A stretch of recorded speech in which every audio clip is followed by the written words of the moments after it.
चिंता करुच्ची जे एरसमारे आम कौन माने बड़ परिवर्तन कथा चिंता करने आम एपर्तंत ये बहुत छोट छुआ सचेतन नागरिक मंच गोटे छोट छुआ आज प्रथम करी ब्लॉक लेवल आम कि डाकिचु वयोज्येष्ठ व्यक्ति मैंने बसिंट परामर्श नहीं परामर्श को विचार विमर्श करके कार्यक्रम आगू बढ़ बर्तमान तो छोट छोट पदक्षेप आम एमती गोटे करदेचु जमीक मेडिकल डीजी नाला एरसमा मेडिकल जगतसिंहपुर जिलार प्रथम डीजी लगे एरसमा मेडिकल सचेतन नागरिक मंचर प्रयास फल एरसमा मेडिकल प्रथम डीजी लगे तेणु एमती किसी पदक्षेप छोट मोट नि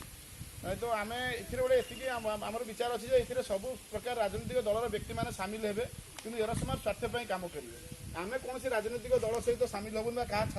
बैनर तले जाकि सचेतन नागरिक मंचर सभ्य हिसाब से आम कह जिंदाबाद करूँ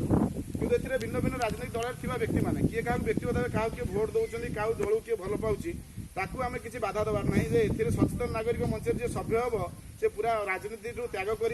राजनीति दल को परित्याग करके सभ्य हम सेमती किसी बाध्यता ना किंतु तापर जो मैंने आपण मैंने बस निश्चित भाव में आपको ये विचार कर प्रश्न उठू ये समाज में घटुवा दैनंदिन जीवन भितर जो सब सरकारी कार्यक्रम चलती भितर प्रश्न उठुची आज ये जो मार्च मास जो खरा 34 डिग्री 38 डिग्री टेम्परेचर आपन केते दूर मौसा मैंने साइकेल नहीं आई किए भाई मैंने गाड़ी में पेट्रोल पड़ी आई निज हाथ में खर्च कर पहुंचते कहीं से भाया किसी दरद अच्छी आप मन में दरद ना आसी ना कहीं अनेक लोक कहला कि अनेक लोक आसिले ना कहीं से ऊपर ठाई रखी नहीं कि आपण भितर किसी कर इच्छा अच्छी आपण भितर किसी प्रश्न उठुची आपण भितर किसी मूल्यबोध अच्छी से आज ये एकाठी होती तेणु से आम कौन कौन छोट मोट प्रयास करें आम किसी बड़ व्यवस्था परिवर्तन कथा चिंता करूँ कि एरसमा होता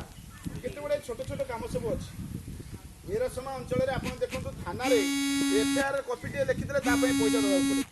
गोटे लोक जो कौन गंडोलटी है से एरसमा थाना आसी पहुँचे एफआईआर कॉपीटे किए लिख जहाँ दायित्व थाना वाला कि से पठाती आउ जन पाखु से एफआईआर कॉपी लिखिले 200 टଙ୍କା 100 टଙ୍କା देवाक पड़े